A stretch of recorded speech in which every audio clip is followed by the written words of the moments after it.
All right, I'm here with John Poe and Jason Phillips with the W.F. Burns School. They're head coaches, and you're assistant coach, John? Yes, that's correct. And Jason's head coach. And just got through with a playoff game last week, a regional championship.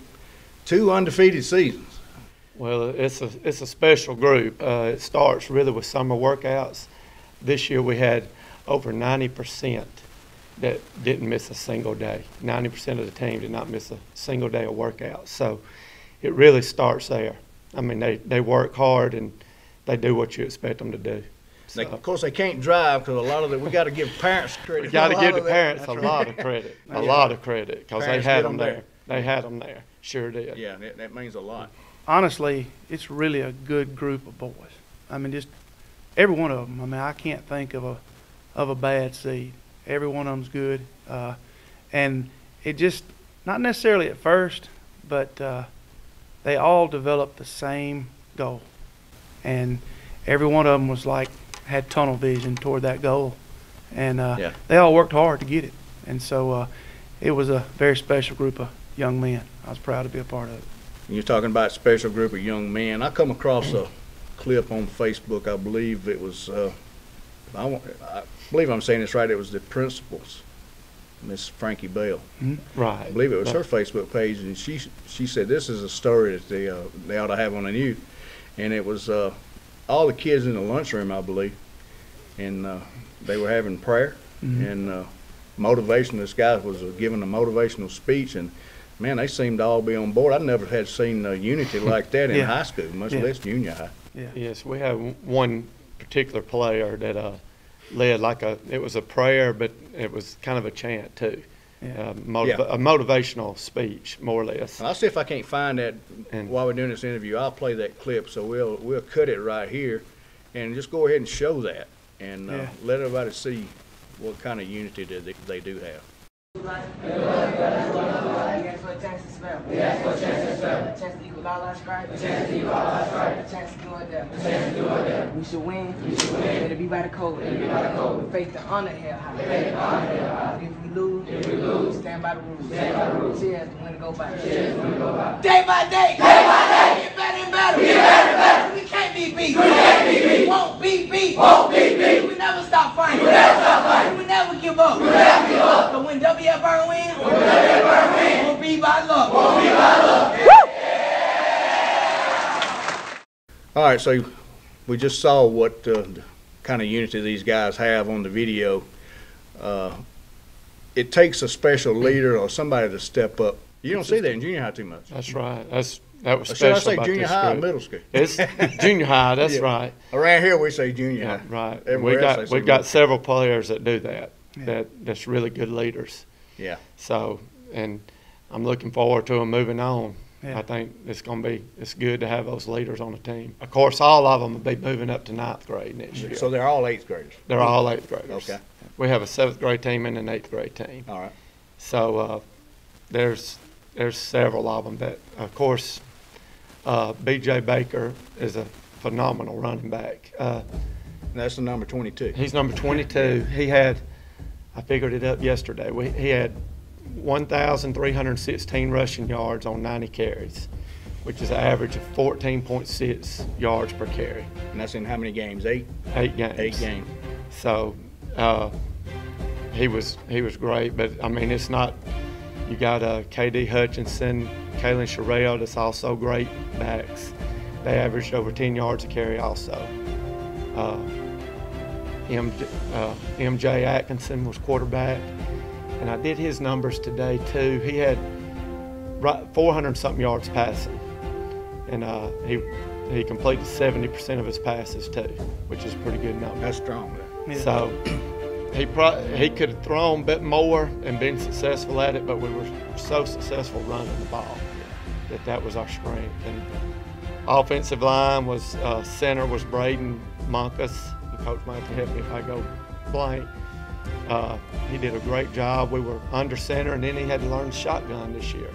Coach Daniel on the varsity runs shotgun, so we implemented a lot of that, and he did a wonderful job. That's a lot of pressure on the center. A lot of pressure. Snapping it back right every time. And he did a great job, and I'm going to kind of go down. Right tackle was Carter McQueen. Right tackle was Carter McQueen. Right guard was Jaden McCullough. And the tight end was Coach Poe's son was Jonathan Poe. That was the right side, and they were extremely strong. If we had to have something, that's where we ran. They were extremely strong. Then on the left side, we had Tonka Vines, and we had Javante Page. And that was our offensive line. And they, I mean, for your backs to average over 10 yards a carry, that's telling you how strong offensive line is. They were good. So I wish Coach Grimes could be here. He was our defense coordinator, George Grimes, and did an outstanding job. I think they averaged giving up right at 10 points per game. And a lot of those games was when we had leads and a team would score late. So they were really strong. We had 5 players that, I figured that up today, that had over 30 tackles during the season. We had Jarquez Banks, Hunter Burdette, Cross Colley, Dylan Earl, and Lamonte Gilbert. All 5 of those players had over 30 tackles, which is pretty strong in a 8-season game. So, what did your schedule look like this year? Let's kind of go back to the beginning of the year, the game 1 up to game 8 with Long Cane. How far did y'all have to? How many home games did y'all have, and how many you have to travel? We had a total of 8 games, and we traveled. I think we traveled on 4. Correct. 4 at home and 4 away. Half Okay. and half. So and it was pretty much Georgia schools this year. We played Russell County and we played Smith Station also.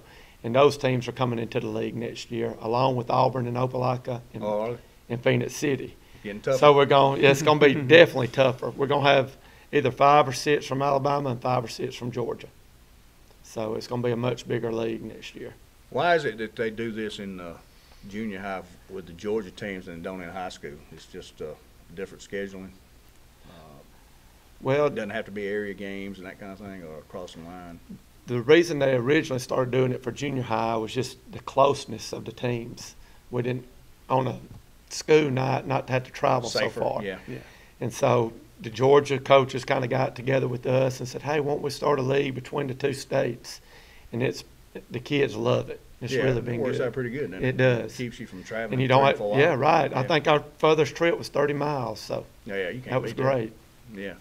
And the competition's great. I mean, the teams are pretty much even. I mean, it's a good competition. Yeah. I mean, Callaway and Gardner Newman and Long Cane, they have good teams year in and year out. So Yeah. A lot of good talent. yeah. All right, well, let's take a little commercial break right quick, and then we'll be back and we'll wrap this thing up. All right. It's that time of year, and the creepers are creeping. Stay informed with the Vivint Smart Home mobile app. Receive notifications when visitors are at your door and see and speak with them with the doorbell camera interface. Change the temperature while you're heading home or when you're out of town with the smart thermostat control. Check in on your kids or your pets when you're away from home with the HD cameras. Protect your home and property. For more information, call Bradley Bonner at 706-518-4455. Your Vivint Smart Home authorized retailer. Okay, welcome back from the commercial break. We're going to wrap this thing up. Any last things you want to say? I know you got some coaches you wanted to mention. And I do. Our defense coordinator, like I said, was George Grimes. He was phenomenal this year. Defense was great.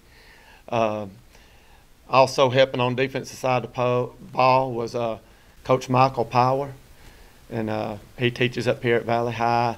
Outstanding person, and he helped Coach Grimes, and he also was head of our special teams. And our special teams, I know we had 2 kickoff returns and 2 punt returns. They had big plays all year, and we never got hurt on any of them. And then we had, of course, Coach Poe did with offensive ends and defensive ends, and they were just really strong. Our defensive ends were great. Good kids. now, John, are you employed with the school system, or you just No, volunteer? sir. I'm just a volunteer. He's Volunteer. volunteering. We could not make it without our volunteers. Yeah. I got 2 other volunteers to mention. Dr. Etherton, of course, most of you know him, the dentist. He takes time to come every day to practice, and he does the offensive line. And I like our offensive line is wonderful. I mean, they come off the ball and get after it, and it's because of him. That's where he played when he was That's in high right. school. That's right. That's exactly right. And then we got Coach Bam Phillips that helps me with offense, and I could not make it without him. He keeps me when I'm about to lose my cool. He always calms me down. So He kept us all straight. that's right, Coach. And he's just Try to keep group. from letting them little ugly words slip out. That's right. That's right. That's right. And he's great with the kids. This coaching staff's just phenomenal. It's just as good as any there is around. So I want to thank them. Anything else? I know you want to thank your wives. You better go ahead and throw that in there because they put up with y'all during football. I definitely She's out bet. there all I the time definitely anyway. bet her. I sure couldn't do it without mine. She does. Every week she did something for the players, and I'd say, you don't have to do something every week, but she did, and she encourages me too. So I definitely couldn't do it without her. Well, she's full blast and all. I don't know how she does what she does. I really don't. She But still helps cheerleaders too, doesn't she? she's a cheerleader sponsor for Yeah. over 20 years now, and Yeah, I knew I put some music together for her a couple of times. I'm definitely blessed. I couldn't do it without her. So I tell you what, all the mamas of our football team, I mean, they came together on several different counts to provide us breakfast in the mornings and Yeah. just support with the Ram Walk, and it was just absolutely, you know. Without parents getting involved, who's going to do it? Right. Yeah. But the mamas That's really stepped up It and was- yeah. put the example out there, and of course our principal, Dr. Bell, can't say enough. Yeah. She would be running down the sideline with the running backs. Absolutely. You know, that's how much she loves her.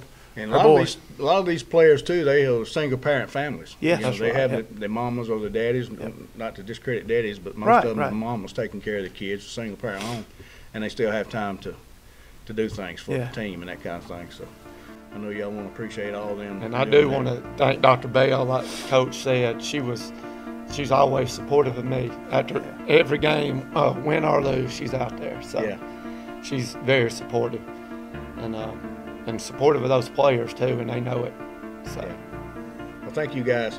Thank you. well, thank All right, you. y'all have the rest of a good school year and Merry Christmas. Yes, sir. Yeah, it You won't too. be long. Thank You you. too. Thank you.